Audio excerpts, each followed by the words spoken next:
En el programa de hoy estamos hablando de infertilidad y reproducción asistida. Doctor, ¿cuáles son los primeros métodos de reproducción asistida que aparecen?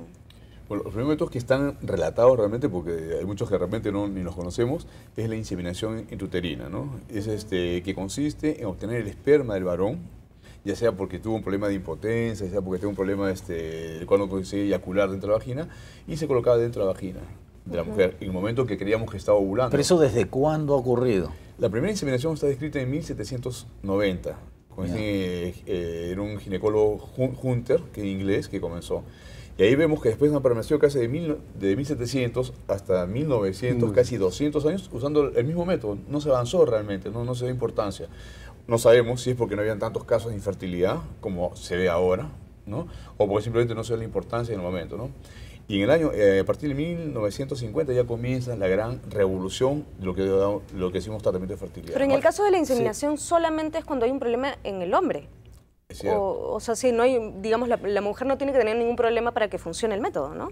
Es cierto, es curioso, porque acabamos de decirle al comienzo que al comienzo los varones no aceptan la infertilidad. Pero delante esta evidencia que la mujer no sale embarazada, entonces se recurren a estos métodos. Y antiguamente no había ecografía, no había cirugía laparoscópica, solo usaba un microscopio y es por eso que usaban el semen para seleccionarlo y colocarlo dentro. Ese era lo único. Claro, no había manera de saber de quién era el problema, digamos. Exacto. Pero ahí estamos hablando de la medicina científica, pero la medicina tradicional, digamos, en la cultura popular, en todas las sociedades ha habido pues hierbas, brebajes, menjunjes, miles para lograr la fertilidad, ¿no, doctor? Fíjate, inclusive hay algunos documentos históricos, y esto tú mejor que yo me corroborarás o me descartarás. Es cierto lo que digo, pero por ejemplo en el imperio de los incas habían los famosos baños de asiento, y eran unos baños en alfalfa, y decían que por aspiración esa alfalfa hacía fértil a la mujer. ¿Es cierto o no es cierto? Científicamente habría que haber aplicado métodos, ¿no?, en esa época para ver si esto era real o no, pero que desde aquella época existe el tema de la infertilidad como una preocupación en la sociedad, sí. O lo que tenemos en esta iglesia que hay bajando del Cerro San Cristóbal, perdón, la silla de San Blas, no sé, de un padre que hay que se sientan las señoras, ¿no? Se sientan y embarazan, bueno. Hay una serie de historias, ¿no? Hay una serie de cuentos como la cruz que decías. Ahora, pero nosotros tenemos la imagen que las mujeres en la antigüedad eran muy fértiles, ¿no? Porque tenían 8, 10, 12 hijos, claro. Algunas podían tener 10, 12 hijos, otras podían tenerlos, pero morían de manera muy temprana, porque la mortandad infantil era muy alta, ¿no? Pero sí tenemos la imagen que, por ejemplo, a principios del siglo XX, pues esas matronas, ¿no? Podían tener muchos hijos, y ahora como que no nos imaginamos a una chica moderna teniendo tantos hijos, ¿no? Pero no necesariamente por la cuestión profesional, ¿no? Mira, si hablamos un poquito de la historia remonta a la infertilidad. Nosotros como médicos conocemos que el primer caso comienza con Sara. Claro. ¿No es cierto? O sea, está hablando de épocas bíblicos, ¿no? Que Sara realmente no podía tener hijos. O sea, desde aquel entonces ya se habla de infertilidad. Claro. Después venimos, estaba leyendo el otro día un artículo y decían que en Oriente, en un país árabe, un sheik árabe inseminaba a todo el harén con un sistema de colocando el esperma en unas tinas. Y ahí viene un poco lo que dice el baño de asiento, ¿no? Cómo es que en diferentes culturas tan lejanas hay ciertas similitudes. Y hay cronistas, por ejemplo, que dicen que Huayna Cápac tuvo 200 hijos. Ahora, técnicamente es muy probable que Huayna Cápac haya tenido 200 hijos, porque él fue inca desde 1493 hasta 1528, o sea, tiene más de 30 años de reinado, digamos, y había pues la poligamia, o sea, él podía tener relaciones con sus distintas esposas y estadísticamente es muy probable que haya tenido tal cantidad de hijos, ¿no? Es posible, porque ahí efectivamente depende más de las concubinas, de las mujeres, que de él, porque él efectivamente podía eyacular todos los días, digamos. Todos los días durante 30 años. Y salen los 200 hijos. Y hay un dato interesante, ¿no? Viene a colación con lo que estás diciendo. Dice que en la antigua China, para que el emperador se volviera inmortal, debía tener 1.200 eyaculaciones en 3 años. Dios mío. O sea, ¿qué tal estrés para el emperador? No, eso lo vemos, por ejemplo, en la película El último emperador, ¿no? Claro, como al joven emperador ya lo ponían en sus aposentos con muchas mujeres, ¿no? Lo van preparando. No, lo iban preparando y desde temprana edad, ¿no? Desde temprana edad. Cultural. Y doctor, ¿pero es verdad que la infertilidad o los casos de infertilidad han aumentado? Sí, bastante. Digamos, actualmente, según cifras, decimos que se dice que el 14-15%, yo diría que actual, hasta un 20% de parejas en edad reproductiva, digamos, parejas que están entre 20 y 40 años, tienen dificultad para la infertilidad. Pero ojo, vamos a distinguir. Sí. Vamos a distinguir. Es cierto que si una mujer retrasa la edad de la maternidad, lógicamente sus índices de fertilidad van a bajar. Dejemos ese tema aparcado en un momento. Pero hay personas que piensan que la vida del mundo moderno, ¿no? Las exigencias, la presión del mundo contemporáneo, la mala alimentación, ¿no? Las drogas, cigarro u otras drogas, alcohol, ¿no?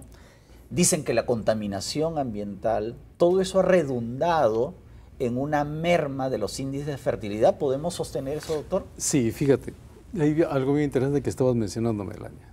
Mucho se refiere al estrés, pero ahí tenemos que tener en cuenta bien claro, y esto la psicología reproductiva lo define con exquisita propiedad.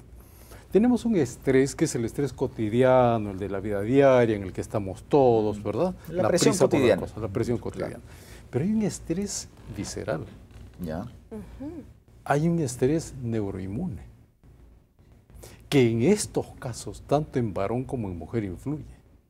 Y ahí es donde viene el famoso término de la ansiedad, que muchas veces se refiere, que está muy presente en los cambios de infertilidad y en toda pareja que entra en un proceso o en un tratamiento de reproducción asistida. Cuando hablamos de la ansiedad visceral, estamos hablando ya de una situación interna, en donde la psiconeuroinmunología interviene, pero así exquisitamente, porque nos permite medir de qué tipo de ansiedad estamos hablando. Se dice que tiene la ansiedad alta, sí, pero ¿alto es qué? ¿Alto es 10? ¿Alto es 20? ¿Alto es 40? ¿Qué es alto? O la depresión. O la depresión. Pero te digo algo, ojo, mucho cuidado. La depresión solamente se da en los casos de infertilidad cuando, por ejemplo, hay 3 o 4 tratamientos fallos. Consecuencia de la presión. Y tiene que ver la alimentación, o sea... Ese es un dato interesante. Porque, por ejemplo, se discute mucho, se discute mucho del tema. Yo creo que sí, como dice, ¿no? Somos lo que comemos. Claro. Realmente, sí, ¿no? Entonces, actualmente todo el apoyo de fertilidad es un tratamiento, digamos, complementario. Tú lo acabas de decir, y antes me tocaba un tema, ¿cuál diferencia el tratamiento de la fertilidad humana que veterinaria? Así es. Y tú lo dices, es un caso bien interesante que se dio en el Paraninfo de la Universidad de San Marcos, de la Facultad de Medicina, en donde hubo una charla sobre tratamientos de reproducción comparada entre reproducción veterinaria y reproducción humana. Entonces, siempre existe en todas las universidades estos cerebros exquisitos, ¿no? Estos profesores que son exquisitos, ¿no?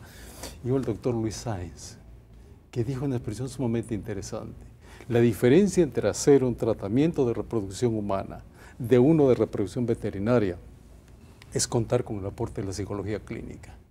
Y es que evidentemente, si vemos fríamente, es casi lo mismo, podríamos. ¿No? Claro, anatómicamente somos muy parecidos, digamos. Y para mí lo que es importantísimo, un tratamiento que se vaya acompañado de la parte psicológica y también la parte nutricional.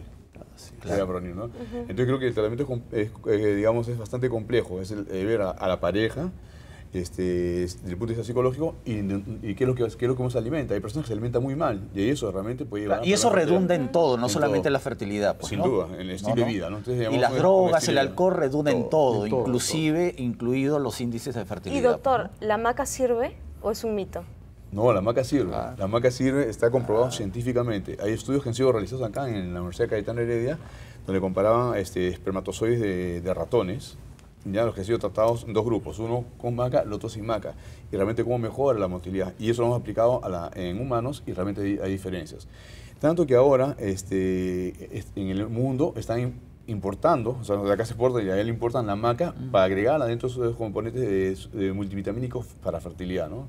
Realmente es un mito que es una realidad, ¿no? Entonces, ¿funciona más para el hombre o también para la mujer? Para ambos. Sí, y fíjate, ambos. Qué interesante. En el tema de la nutrición, porque nos encontramos muchas veces con pacientes varones con espermatogénesis baja, pero son obesos. O con señoras que son obesas, tienen baja calidad ovulatoria. Ven la testosterona y la testosterona está en el suelo, o sea, anedonia, no tienen ganas. Pero ¿qué pasa? Una persona obesa, la obesidad secreta 3 tipos de prostaglandinas. La PG2 es la primerita que dice, yo saco mi bandera para oponerme a la fertilidad. Ella es la abanderada, la PG2. Entonces a un paciente que dice, señora, usted está con sobrepeso. Señora, usted está con sobrepeso. Va a entrar, ok, se le recomienda, baje a tales niveles dentro de lo que está. Hay que prepararlo. Doctor, hay casos en que los hombres nacen con un solo testículo. Es cierto. ¿Ellos pueden tener hijos de manera natural o tienen que someterse a un tratamiento? No, es el mismo caso que mujeres con un solo ovario. ¿Ya? No hay ningún problema. Mientras los conductos estén permeables, con un solo testículo o un solo ovario, es viable. Es viable, claro. O sea, viable, sí. Pero no es que es un impedimento. O sea, es un 50% menos, digamos. No se puede medir así. No es necesario. O sea, no necesariamente tienen que tener un tratamiento, pueden naturalmente quedar... Sí, sin ningún problema. Sí. Bueno, perfecto. Con eso nos vamos a un segundo corte y ya regresamos.